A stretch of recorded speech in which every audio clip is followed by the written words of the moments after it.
Hello, listeners. Jordan here. I just want to let you know that you can listen to Nighttime early and ad-free on Amazon Music. Include it with Prime.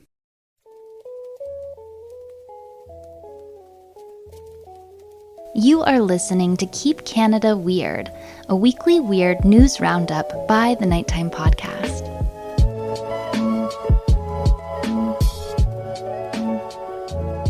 Handsome Aaron Airport.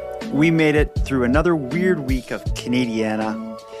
Now it's time to just sit back, relax, unwind, and unwrap the week behind us. But before we do that, how are you doing tonight, my friend? I'm good. It's snowing here tonight, as it was in your area as well. Yeah, it's kind of cool how we live about a 5-hour drive apart. So if I have a weather system pass over my house, like I did earlier today, I had a snowstorm. It's almost like a love letter that gets sent down to you, Aaron, because now 4 or 5 hours later, that same snow is falling on your house and on your driveway, and will probably make your morning commute chaotic. Yeah, you look at it as a love letter. I look at it as sloppy seconds. Oh, yeah, I could see that. Yeah. Let's not talk weather, though. Let's talk special drinks. I was happy to see at the grocery store this week, they had a new zero sugar orange crush. I haven't had an orange crush in a long time. I'm getting back on the wagon. Wow, cool. Yeah, orange is an exciting... Oh, my God, are you okay? I'm good. I'm great. What do you got over there? What do I got? Okay, I was at the grocery store as well. And I wasn't seeing much, but I did pick up a bubbly sparkling water blackberry flavor. I love those bubblies. They kind of came out of nowhere to become a popular drink. You see them everywhere. They're just like lightly flavored carbonated water. Very lightly. Yeah, they're nice. But I find they're and I don't know if there's a level of carbonation in a drink, but if there is, I find bubbly very carbonated. And I find after I drink one, I'm like, whoa, like I've just drank 14 carbonated pops or something. Yeah, that's how you feel. But anyway, I'm glad you got something nice, and I'm sure all the listeners out there are happy to hear we both have special drinks tonight, and I hope everyone listening has a special drink as they peruse the grocery store aisles, commute to work, jog, maybe they're mountain climbing, listening to us, but with whatever they're doing while we're with them, I just hope they're happy. Yeah, they're more than likely mountain climbing. That's when you look at the statistics of our listeners, it's generally high elevation. Listeners, their ears That's true. tend to be popping sometimes when they're listening to us, which can be painful, but it works. Yeah. What does work is following up on prior stories that we've covered in the past to squeeze more weird juice out of them. Let's start the show with that. We have kind of two updates, or not so much updates, but we have two ways we can build on stories we discussed in the past. As you like to do it, we're going to be bookending this episode with some voicemails. So let's open up the show with a voicemail from Meg, a listener, a correspondent from Newfoundland, who wants to give a bit of background on the loss of the cherry blossom candy that we discussed last week and what that means for people in Newfoundland. It seems to be hitting them especially hard there. Here's Meg's message. Hey friends, I wanted to send you a quick voicemail after listening to the most recent episode. I'll be honest, while I can't say much to defend us when it comes to the backhoe bandit shenanigans here in Newfoundland, I did want to weigh in on the death of the cherry blossom. As you've pointed out a number of times, Jordan, we are an extremely weird province, and one of our silly little quirks, which is probably my favorite, is having really unusual cultural food and drink icons that we basically make our whole personality. Newfoundlanders, young and old, love the cherry blossom. Some other examples you might know are Hawkins cheesies, Vienna sausages, Mr. Big Stick bologna, if you think back to the St. John's Christmas Parade, buckets of cured salt beef, Carnation evaporated milk in a can, the whole Mary Brown's franchise, especially the Big Mary and taters. So I do ask that you please respect our grief in this trying time and don't be too hard on us when reporting our weird stories, which undoubtedly are plentiful. I would be happy to offer a once-in-a-lifetime opportunity of personally curating a sampling platter for you both. My only stipulation would be that you have to take a shot of the Vienna sausage juice for my amusement. Let me know what you think. The idea of like Vienna sausage juice reminds me of something that happened like a week ago. I was at IKEA in Halifax, and there's like the little food counter, which is always a popular stop at IKEA.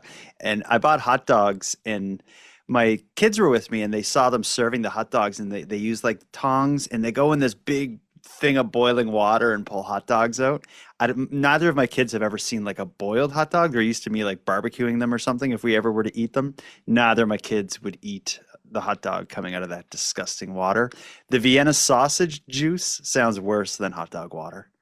Yeah, it's the concept of drinking somebody's bath water. I find it the food equivalent of that, you know, where something's been stewing in water for God knows how long, and it's just filled with their bacteria and their juices and their essence. And then you drink it. It turns my stomach a bit. I didn't know that the Vienna sausage was a Newfoundland creation. Is that what I'm understanding correctly? I don't know about creation, but it's seems to be, based on what Meg said, a popular food there. I didn't know that either. I don't think I even know what a Vienna sausage is. They're just like little sausages in a can or something. Yeah, it's canned sausages or little tiny bite-sized sausages. I've never had them. Yuck. I've Disgusting. heard people speak of them, some fondly, some not. But no judgment of people who love Vienna sausages. I've just never tried them, and I probably never will, to be honest. She offers to curate a tray of those disgusting foods from Weird Newfoundland. Do you want to do it? I would need to see her food handling certificates to make sure that everything is in line with the government expectations of food safety, so we can look at that and see that paperwork. And then once all the I's are dotted and the T's are crossed and everything looks good, we can talk about how the food will be transported. Let's keep our minds open to it and then see what plan Meg has to bring us these delicious delights from Newfoundland. I'd say, show us the contract, Meg, and then we can talk about it. She does ask that we go gentle on Newfoundland. I guess we should say that we just released a bonus episode on the Keep Canada Weird feed and the Nighttime Premium feed that didn't go very easy on Newfoundland. I don't know if the province of Newfoundland will claim the biggest loser in Canada, though, the hockey heckler we discussed. But I believe that Meg sent us that voicemail before realizing we just released a separate episode that dunks on Newfoundland pretty hard. I don't know if we really went that hard on Newfoundland in we went hard on one of their people. On one Newfoundlander. Yes, we did. Yeah, we went pretty hard on that guy. But, you know, that guy lives off of bathwater, so. Go Caps, go! To Corey Sims, heckling is a part of the game, just like fistfighting and losing teeth. Sims knows his antics get under everyone's skin, but he says, suck it up. You know, if the hockey mobs can't handle me yelling and heckling at the rinks, I think they should stick to crosswords and knitting. And if the young men, I should say, can't handle a bit of heckling at the rink, they should stick to tiddlywinks and PlayStation. Yeah. Well, luckily, Newfoundland's going to get a break tonight because almost all the stories we pulled for tonight's episode almost all come out of British Columbia. I don't know what's been going on in British Columbia over the last week, but it's been a rip-roaring time down there. One story that I want to just start the show off with, coming out of BC, kind of ties into something we talked about last week as well. On our last episode, we covered the backhoe bandits of Newfoundland. That was the group of thieves that were using stolen heavy equipment to rip ATMs out of businesses. Well, this week we have a very similar story that plays out on the other side of the country. A collectible card shop in Kelowna, BC was hit by an early morning smash and grab this past weekend that involved the use of a stolen flatbed truck. Let's listen to the story of the flatbed bandits of Kelowna, BC, and their mission, I guess, to catch all the Pokemon. Here it comes. Our alarms were going crazy, and we got the phone calls you don't want to get in the morning. A gut-wrenching call telling Jason Wobschall his store was in shambles. You're trying to get dressed and ready and fly out of the house and call 911, and it's just all those things you don't want to be doing when you're just woke up from a dead sleep. It was around 4:15 Monday morning when a stolen flatbed truck smashed into Player's Choice sports cards and collectibles in Kelowna, completely shattering the storefront. The information we have right now is that, or with the timeline of events, that as soon as the truck was stolen, it was driven immediately to the storefront, which we believe in that case it is a targeted incident, along with a secondary vehicle that followed suit.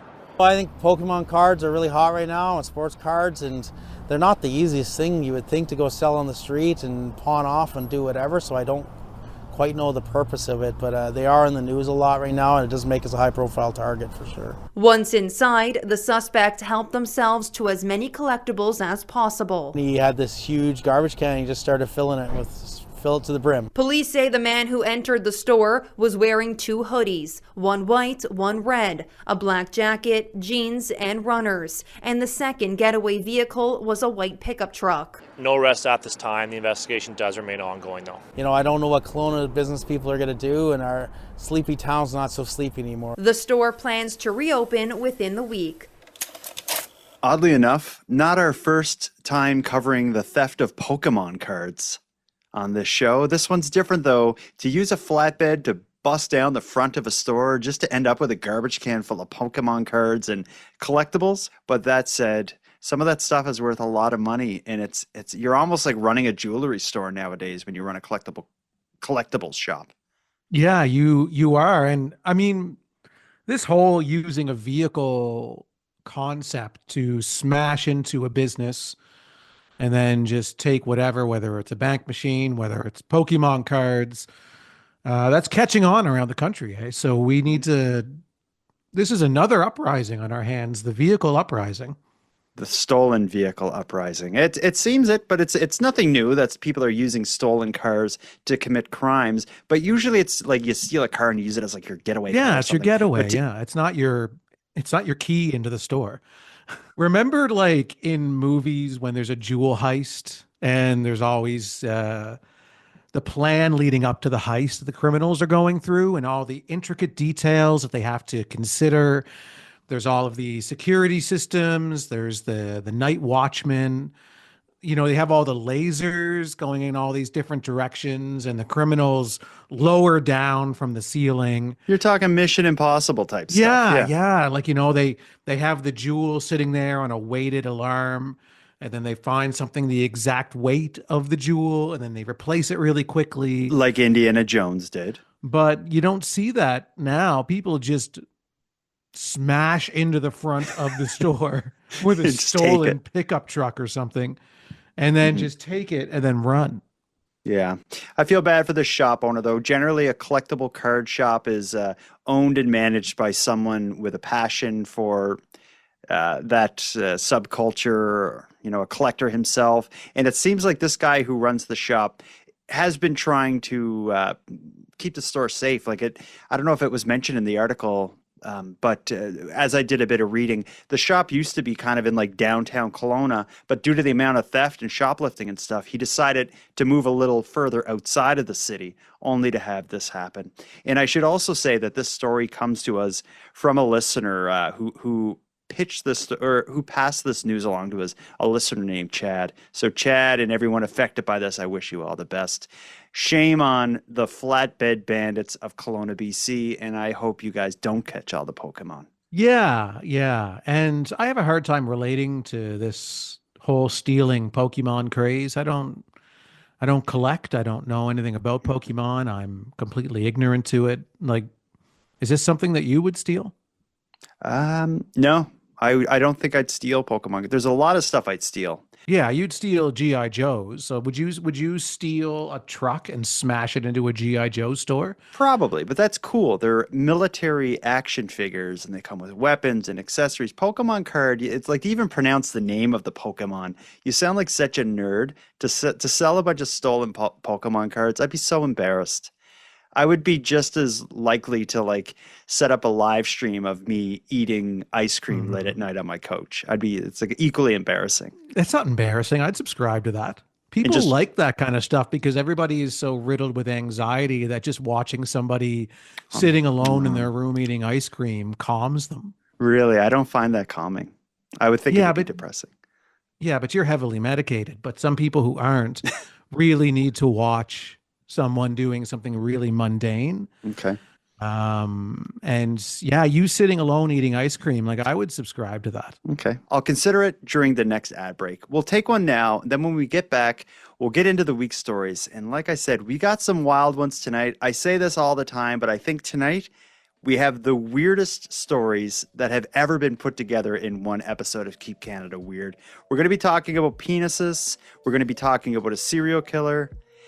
And we're going to be talking about a divorce case that involves the quest and pursuit to find Bigfoot. Let's have a quick break and we'll be right back and get into it.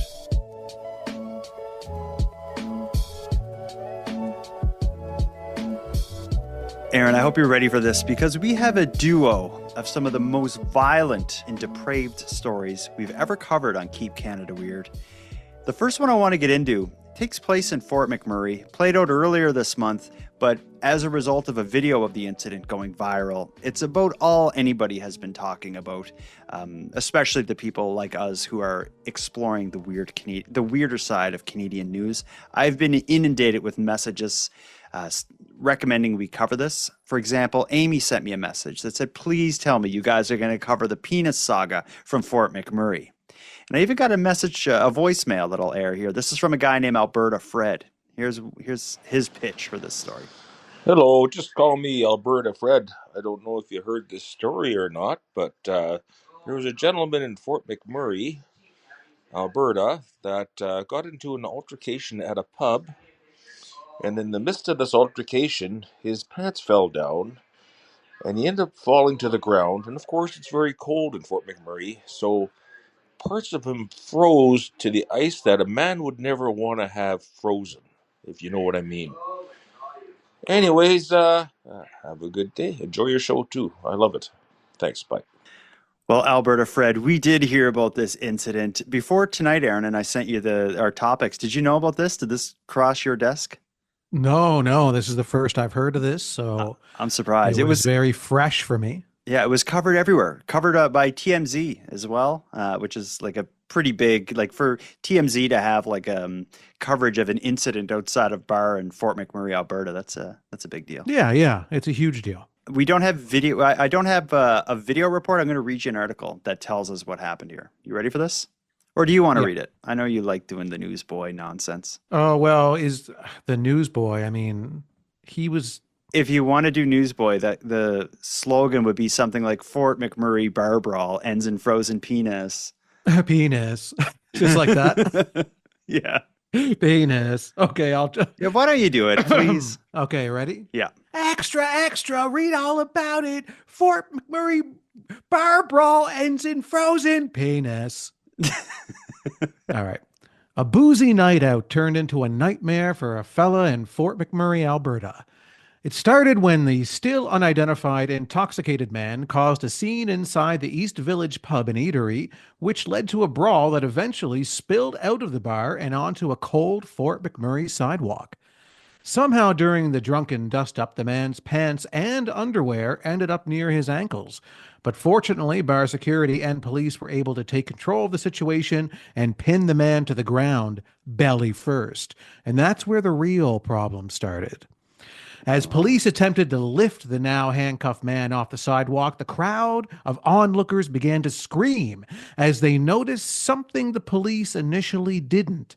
The man's exposed penis was stuck to the frosty sidewalk.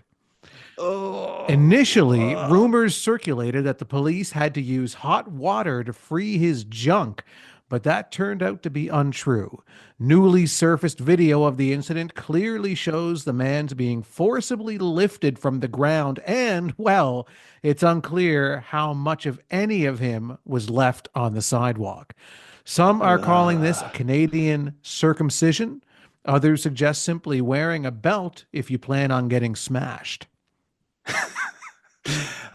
It is as bad as that sounds. The video, although the video that I saw had the money shot kind of blurred, you could still see that some of him was connected to the ground as the police lifted him up. So it like stretched out before unconnecting from the ground.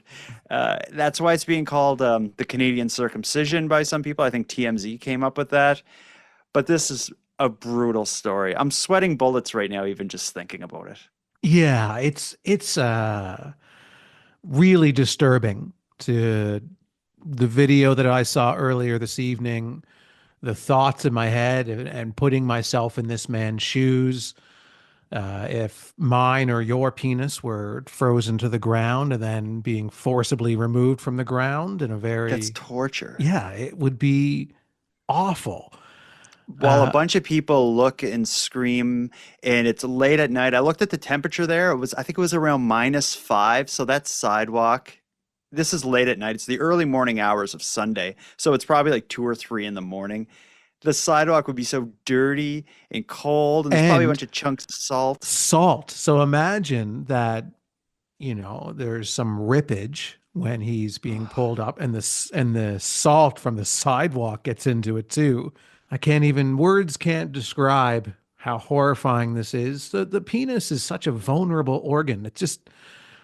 It didn't come with a natural encasing other than the flesh. Our rib cage should have evolved to, like, at the bottom it comes out and it goes has a little down. door.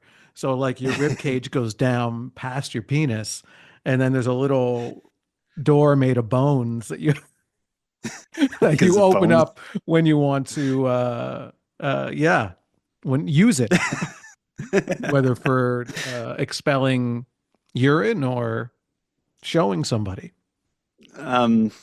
This is an awful story. It would be bad enough if the story was that there was a brawl outside of this bar and a bunch of people were watching and filming it and being live on Instagram whilst it's happening, and one of the combatants' pants and underwear fell. Like that alone would be like a viral video. Like, oh, it's crazy. Like the police arrested him when he had his pants down. And his pants are down. But then, and when you watch the video, and especially when you listen to the sound of the onlookers, they're reacting initially to a naked man being like wrestled by police and arrested by the police. And their cheering and jeering completely changes tone when the police lift him up and they all notice his penis stretch out because of the frozen style. It's just like, it goes from like, to, oh, Pick him up, fuck! Oh my god. No!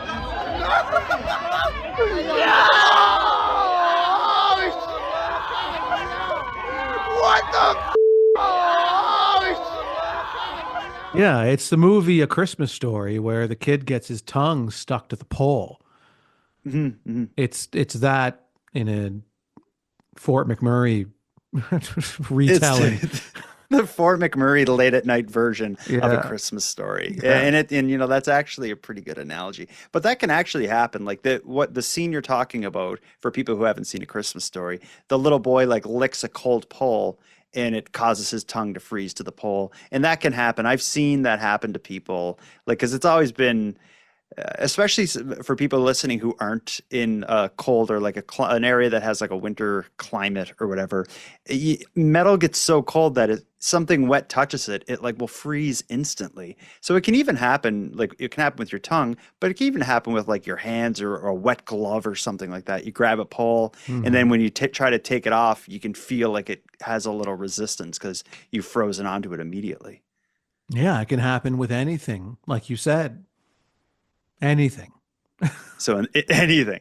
So this guy fighting initially inside the bar, he was probably a sweaty mess as a result of all this. I can only hope that he was as smashed as I imagine he was, and his adrenaline was still going as this happened, because that is awful. I wonder if he could maybe have a lawsuit that he could place against the belt company or his pants company.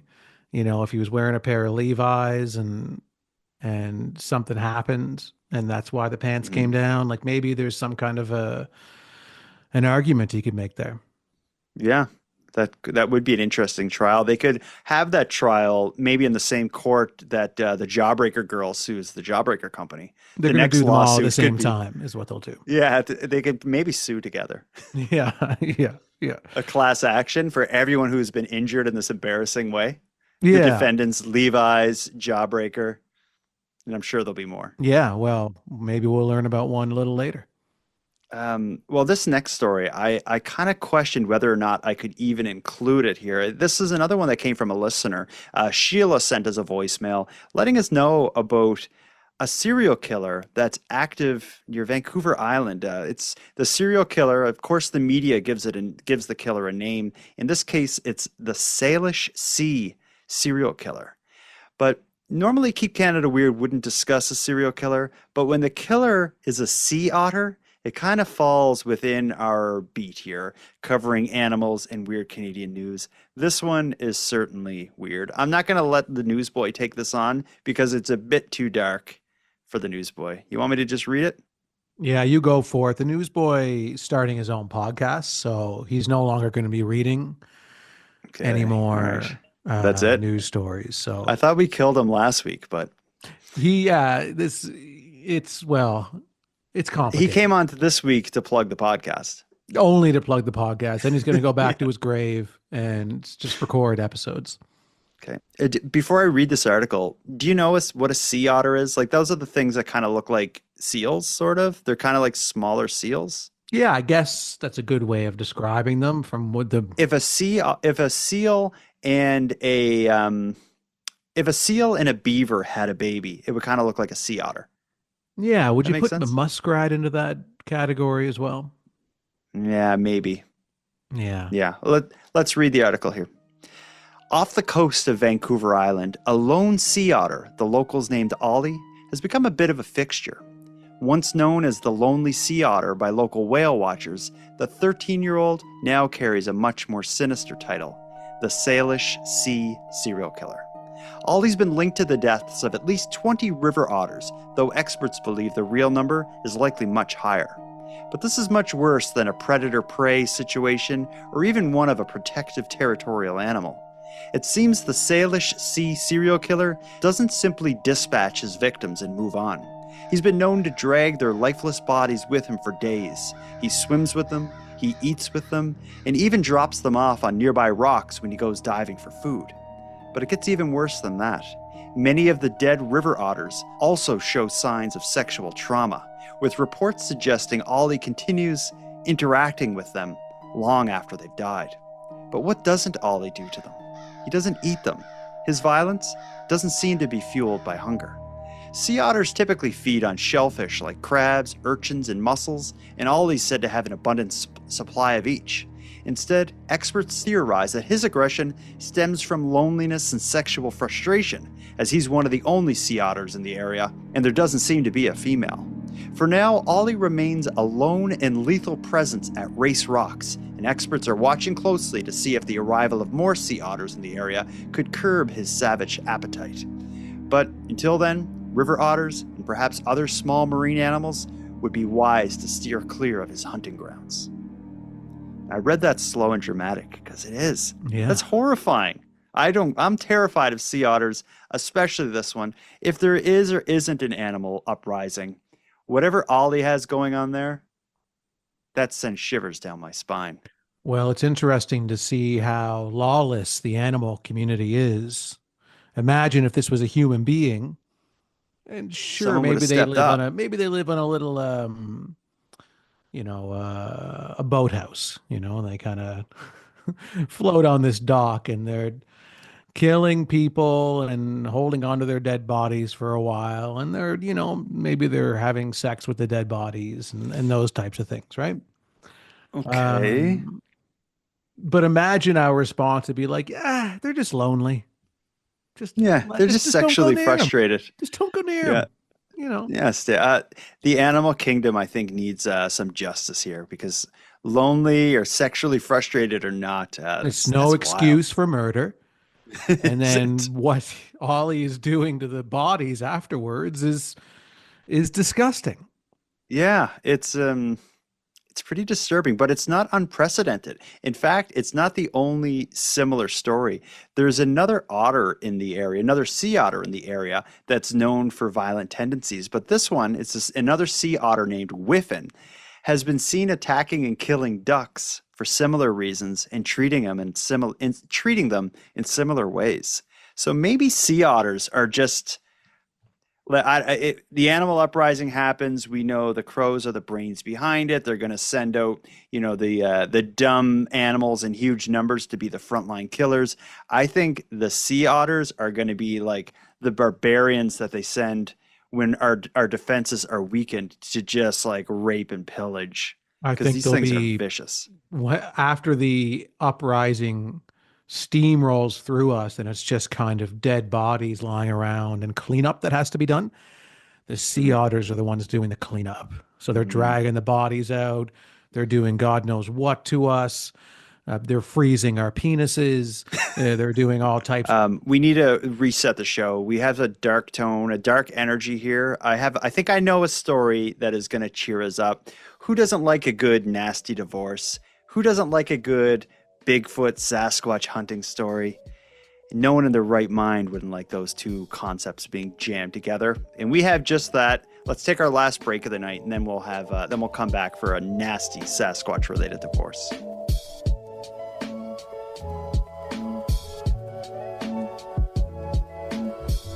This next segment, Aaron, I think we'll just call this nonsense, because that's the only way to describe this divorce case that's playing out in British Columbia. But it's custom made for Keep Canada Weird. This is exactly the kind of story that we're looking for. I have a short video here. I'm going to play it. That'll introduce the story, but then we'll dig even deeper because there's a lot going on in this one. Here it comes. A BC man's obsession with finding Sasquatch has led to quite a contentious divorce. According to a recent decision handed down to BC Supreme Court, an unnamed 57-year-old man's repeated hunts for Sasquatch is the reason why he is not entitled to spousal support. The couple separated in 2020 after the wife found out he went on one of these searches with his ex-girlfriend. He tried to claim spousal support from her, saying he was injured on one of those trips, leaving him unable to work. But the judge didn't buy it because the man had since gone on multiple camping, fishing, and Sasquatch hunting trips. Oh, man. What a way to get, if this was an affair, maybe, as you heard there, what started the breakup is he went Sasquatch hunting with his ex and didn't tell his wife. If that was an affair, what a ridiculous situation. So was the Sasquatch called as a witness? Well, you want to learn more about the trial? Yeah, of course I do. And we'll find out. Yeah. Because that news clip, it only brushes over the surface. It tells us just enough to be like, I have a million questions about how this trial went down. I found an article that went a bit deeper here, and I'll summarize it. A British Columbia man's claim for spousal support has been denied after a judge ruled that his ongoing expeditions to track down Sasquatch suggest he is capable of working. The case centered on the man's claims that he was unable to hold employment due to chronic pain caused by a 2016 accident, which saw him fall on an icy staircase at a hotel in Sayward, BC, an incident that resulted in a $350,000 settlement and qualified the man for a federal disability pension, which is further supplemented by provincial assistance. However, despite all this, the judge in the spousal support hearing was not convinced that the man was totally disabled or incapable of earning an income. In a decision issued on January 17th, BC Supreme Court found that the still unnamed 57-year-old man who frequently ventures into remote areas of BC in search of the mythical creature had not sufficiently proven he was unable to work. Now here's a quote. The claimant continues to enjoy exploring remote areas of BC in search of Sasquatch. The decision also noted that the man had made no effort since 2016 to seek employment in a less physically demanding field, despite the man's own testimony at the trial that he was intellectually far above average. The divorce proceedings also revealed an unusual catalyst for the couple's separation. The man's wife told the court that in August of 2020, he embarked on a Sasquatch hunting trip on Vancouver Island, bringing along an ex-girlfriend without informing her first. Upon learning of this, she declared her intent to end their marriage via a text message, and she never once reconsidered. The court ultimately ruled in favor of granting the divorce and denied the man's request for any spousal support. That is a trial. Where the hell were we? We could have had that trial, Jawbreaker girl versus Jawbreaker, and then the man with the Canadian circumcision versus the jeans, the belt, and possibly the police department and the bar. That would have been a day of hearings. Yeah, this guy needs a reality show. You see a lot of these, on the Sci-Fi Channel or something, or, Discovery or something like that, where there's like a Bigfoot hunting show or whatever. And this one would be great because you would have all of these divorce, breakup, spousal support proceedings happening in the background of while he's still trying to find a Sasquatch. Yes. And then his colleagues in the field, of Sasquatch hunting are like, you're too distracted, man, with this spousal support case. Like, you're not focused on the goal of finding Bigfoot. You're never gonna Come find him. on. Yeah. And every episode could be its own kind of bottle episode where it's just him in a different area searching or pursuing a specific lead related to Bigfoot. But the narrative that would tie all the episodes together is the unfolding court case related to his marriage breakdown. His mistress or his ex-girlfriend or whatever could be a character in it. And this would be a great show because they have to artificially create drama in these kinds of shows. This has it all. Where the hell is a TV crew? Yeah, we need to start putting pen to paper with this idea. I think Keep Canada Weird produces the Sasquatch trials. Mm-hmm. Yeah, there's probably a lot of good names for it, but none come to mind right now. But I would gladly pay an extra $5 a month for Netflix if they would send a film crew up to just kind of hang with this guy. And like we say in so many stories that we've covered before, like we've said so many times in covering these kind of bizarre stories, I guarantee that this guy has a lot more interesting stuff going on aside from his divorce trial and his hunt for Bigfoot. This is somebody that has a million crazy stories. Oh, I see him as an inventor as well, as a type of person who has like hundreds of inventions in his garage. Yeah. And just no one will invest in him, and it's probably the government's related in that. And, we'll see him on Shark Tank at some point in time. A wild story though, but all things considered, and to be logical about the whole thing, if you can go hunting for Bigfoot in the forest, you can find employment. And especially if, like he says, what an awful admission, he says he's intellectually far above average. First of all, anyone who says that is an idiot. Secondly, there's a lot of jobs this guy could have. His ex shouldn't be giving him anything. No, my God, no. I mean, he wouldn't need it if that TV show was there. No, he'd have everything he needed. That would be his job. And this could be, I'm sure the History Channel might be interested in this. I'm sure there's some kind of loose tie to history as well in the area that he's hunting for the Sasquatch in. The history of Sasquatch hunting in Canada told through the lens of a man in the middle of a marriage breakdown. Yeah. The layers, it's the layers that makes it work. Yeah, I think it'd be fantastic, man. But I guess we did our own version of it tonight. This is probably as close as that story is going to get to a TV show at this point, but I would love to learn more. If for some miracle that anyone associated with that story is listening to this podcast, please get in touch. I want to know everything there is to know about this case. Imagine if we could have him on the show. I have a feeling it's Bill Steele, that guy from New Brunswick. It's at least his cousin. Bill's cousin. Bill Steele's cousin. Yeah. The guy, and for people new to the show, Bill Steele is a character in New Brunswick who is at war with his town council while running an Airbnb out of a abandoned prison. But the thing that makes it not Bill Steele is that nobody would divorce Bill Steele. That's true. And also, this man's still unnamed. Bill Steele would have put his name out there. Oh, yeah, 100%. Yeah. We're getting near the end of it here, but I want to end with something fun. We've done consumer complaints in the past, right? We've had several of those. We've had Randy's Airbnb. We've had Jawbreaker Girl versus Jawbreakers. We're going to flip sides a little bit here. We don't have a consumer complaint, but what I did get by voicemail earlier was a complaint about consumers. So we're going to change teams. This is a listener named Mel, who I think is just really sick of dealing with people after the holiday shopping and the return and exchange season that follows it. But I think maybe she just wants to rant about people, but I'm going to give her the floor. Here it comes. Hello, Aaron and Jordan. My name is Mal. I'm from Arkansas in the United States, and I have my own consumer complaint, but it's not really a consumer complaint. It's more of an employee complaint on the consumers. So to preface this, I work in retail. I love my job. I've worked here for a long time, and as we know, Christmas has came to an end. That was last month. And so we are coming to a close to the return and exchange season.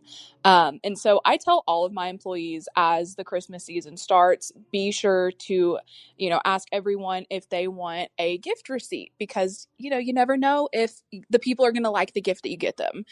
And because of that, we have a big return policy. You have to have the receipt in order to do any returns or exchanges, which I believe is at literally every single store.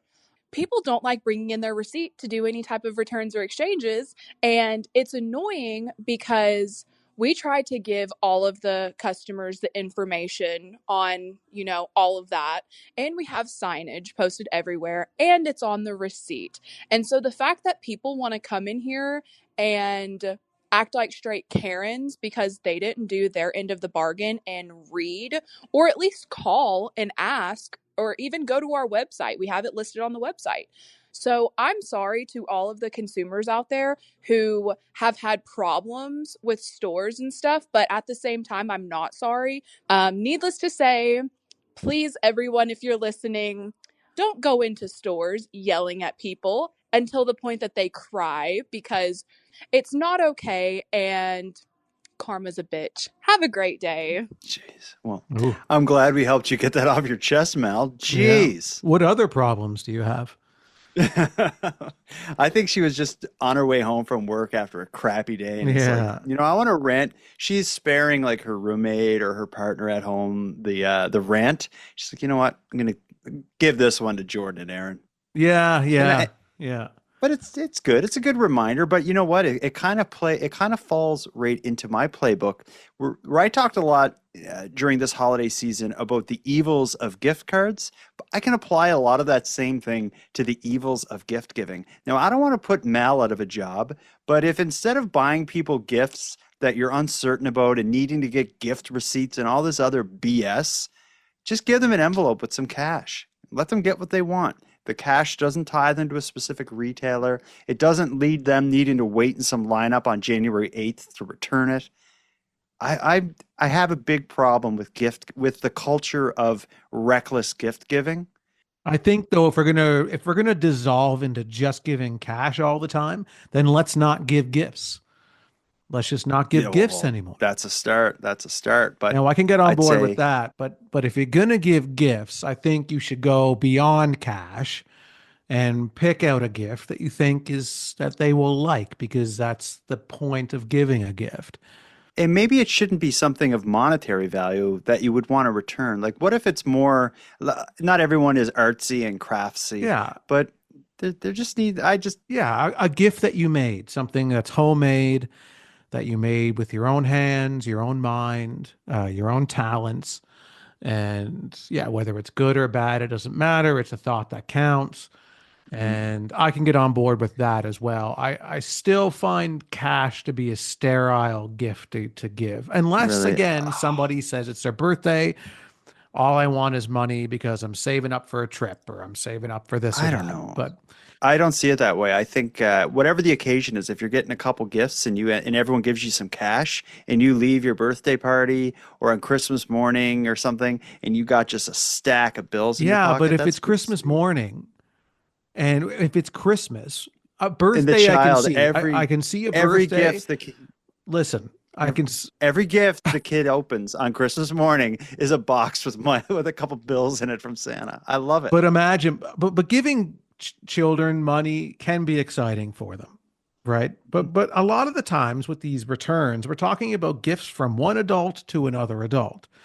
But you can't just be giving money to everybody, because then it's like, okay, Merry Christmas, Jordan. I gave you $100, and then I opened my card from you and it's got $100 in it, and we're just where are we? What are we doing here?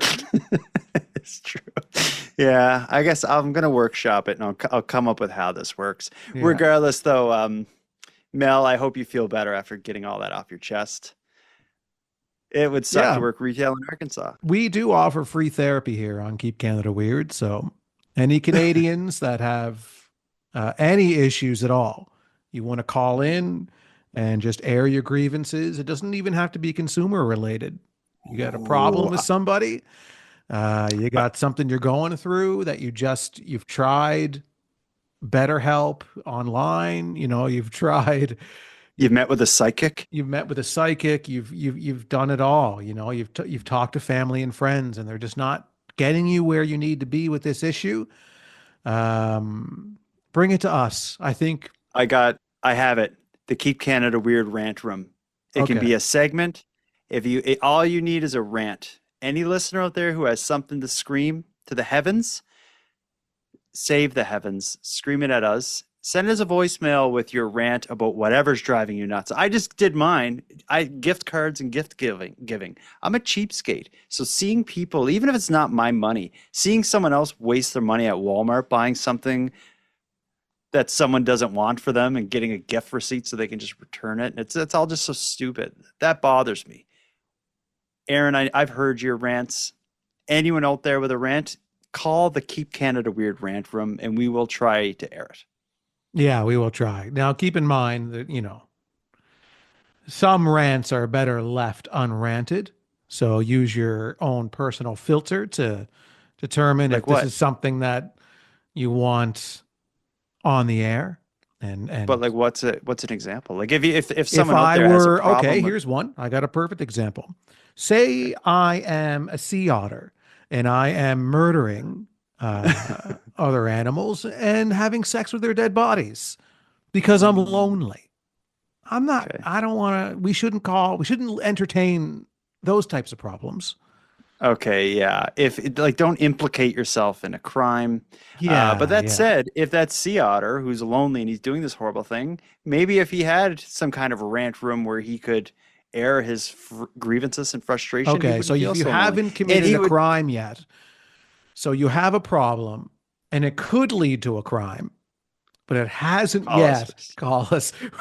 We'll see what we We'll can talk you off the ledge, No, we won't even do that. No? I'm just Okay. hopeful. It's like the Hail Mary approach to therapy. Yeah. People say like it feels better to just talk about it.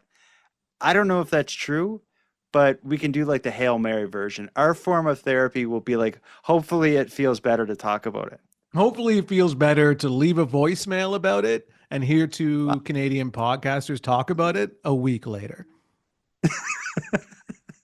All right. The Keep Canada Weird rant room is a thing. I'd be excited for this. Let's do it. We'll let the listeners decide. If you want to do it, rant. Go Yeah, for it. yeah. I know it just don't rant about us. Like rant about your Not partner. us. Yeah. your Yeah. job, We've been your- there, done that. We've heard plenty of rants about us. We don't, we've done full episodes on those before. We don't need it.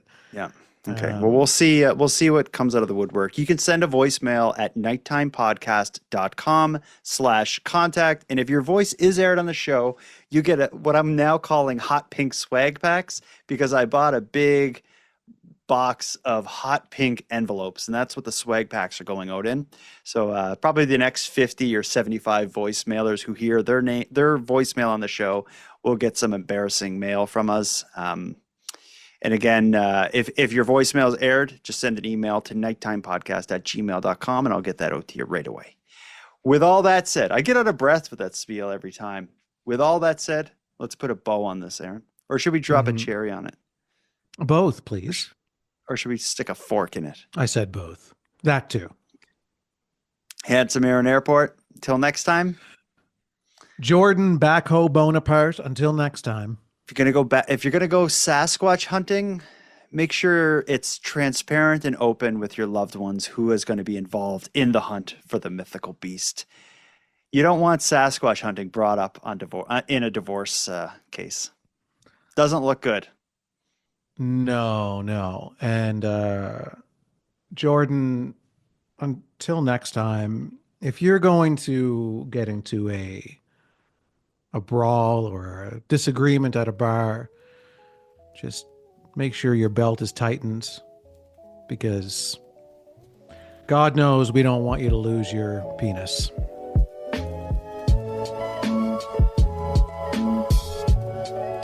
I want to thank you for helping Aaron and I fulfill our mission to keep Canada weird. If you got a news story from your area that you'd like to share with us, or have any thoughts or theories or opinions on anything we discussed tonight, we'd love to hear from you. You can contact us by using the voice recorder that can be found at nighttimepodcast.com/contact. And on that topic, I want to give a big thank you to this episode's correspondents. If your voice message was aired tonight, you can email me your address. My email is nighttimepodcast@gmail.com, and I'll get a Keep Canada Weird badge and swag pack sent out to you. I just ask that you wear the badge proudly and responsibly. Next, a big thanks goes out to Aaron for another great night, Unicole for the intro and outro voiceovers, and Monty Data for the outro version of O Canada. And then, of course, a sincere and massive thank you goes out to each and every one of you listening. Your support makes this show possible. And if you'd like to support the show even more, please consider a subscription to the premium feed, which can be found at nighttimepodcast.com/subscribe. The premium feed costs just a couple dollars a month, but that money will fund the creation of new episodes of the show, and it'll give you those episodes 2 days early, ad-free, and access to a back catalog of episodes. And even if you don't want to go premium, you can still support the show by sharing this episode on social media. That helps a lot too, and it's free. Your support is very much appreciated. So with all that said, until next time, take care of each other, hug your loved ones tight, and together, let's keep Canada weird. Keep Canada Weird is written, hosted, and produced by the Nighttime Podcast. And now to our viewers and listeners everywhere. Good night.